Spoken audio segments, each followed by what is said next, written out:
Assalamu alaikum warahmatullahi ta'ala barakatuhu. Jama'ar wannan gida namu na Tsohon Kundi TV, barkanku da wannan lokaci, barkanku da sake saduwa da mu a cikin wani sabon shiri na yau. Insha Allahu za mu ba da fa'idar magunguna ne saboda mutane da suke yawan tambayar magunguna. To yau insha Allahu za mu ba da magunguna kamar haka ga su.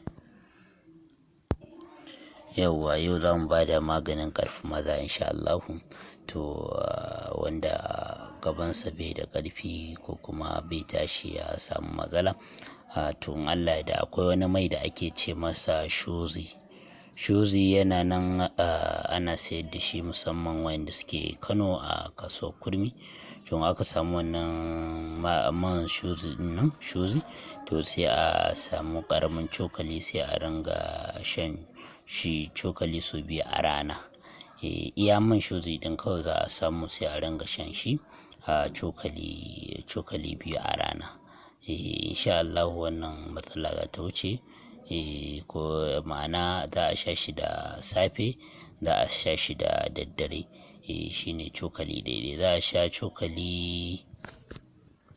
cokalin ƙaramin cokali za a samu sai a yi ba sai a sha da safe kamar cokali ɗaya.